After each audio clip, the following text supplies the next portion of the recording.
আসামের লুসাই পাহাড়, এখান থেকে একটা নদী উৎপত্তি লাভ করলো, নদীর নাম বরাক নদী।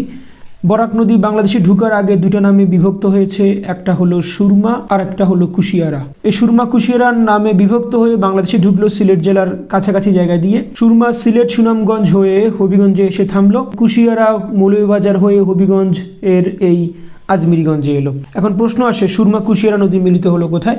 সুরমা কুশিয়ারা নদী দুইটা মিলিত হয়েছে হবিগঞ্জের আজমিরিগঞ্জে, নাম হয়েছে কালনী নদী। এই যে আমি এখানে লিখে দিলাম আপনাদের ছোটবেলায় প্রেমের গল্পের মতো, সুযোগ কু ইকুয়াল টু কালনী নদী। কোথায় সেটা?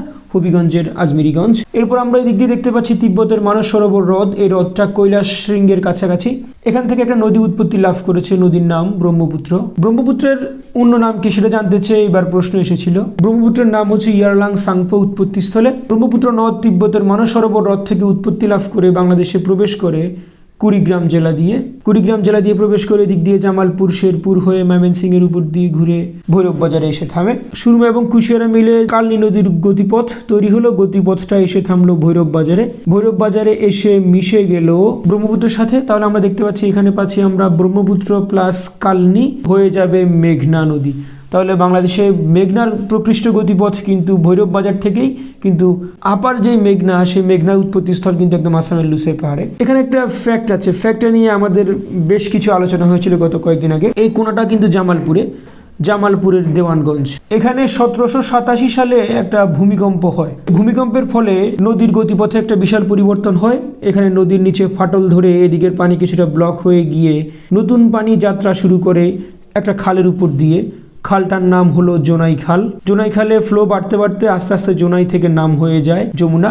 আমরা এখন যমুনা পেয়ে গেলাম। যমুনাকে এনে থামাবো আমরা রাজবাড়িতে। যমুনার উৎপত্তিস্থল তিব্বতের মানস সরোবর, কিন্তু যমুনার অন্য নাম জোনাই। যমুনা এবং ব্রহ্মপুত্র দুইটা নদীর উৎপত্তিস্থল তিব্বতের মানস সরোবর। গঙ্গোত্রী হিমবাহ থেকে গঙ্গা নদীটা উৎপত্তি লাভ করে ক্রমান্বয়ে নিচে নামছে। বাংলাদেশে ঢুকার আরো কিছু আগে এই নদীর নামটা হয়ে গেছে পদ্মা।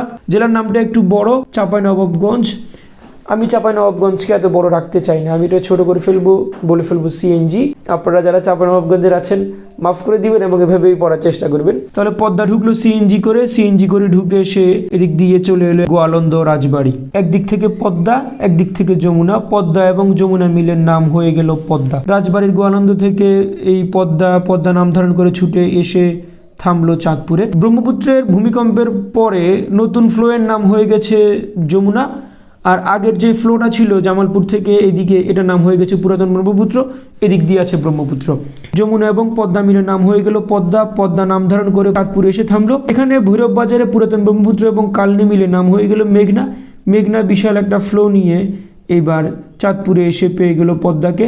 পদ্মা এবং মেঘনা চাঁদপুরে মিলিত হয়ে নাম হলো মেঘনা, চলে গেল বঙ্গোপসাগরে। এই চাঁদপুরে কোন কোন নদী মিলিত হলো? পদ্মা প্লাস মেঘনা, নাম হয়ে গেল মেঘনা। ব্রহ্মপুত্র, পদ্মা, মেঘনা, যমুনা এই নদীগুলোর মধ্যে শুধুমাত্র মেঘনার সাথে এই সমুদ্র সম্পর্ক আছে।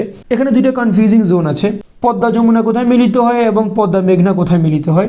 এটা মনে রাখার জন্য আমরা একটা ক্লু বের করতে পারি। আমরা একটা নায়িকার নাম মনে রাখবো। নায়িকার নাম হলো চম্পা। এটা দিয়ে আমাদের কাজ শেষ। চতে চাঁদপুর, মতে মেঘনা, পথে পদ্মা। একটা কনফার্ম হলে বাকিটা অটো কনফার্ম।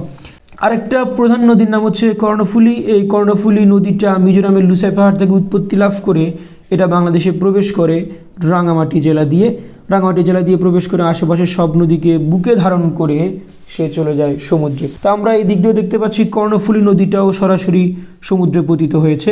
তাহলে বাংলাদেশে বড় বড় নদীগুলোর মধ্যে মেঘনা এবং কর্ণফুলী নদীর সাথে সরাসরি সমুদ্র সংযোগ আছে।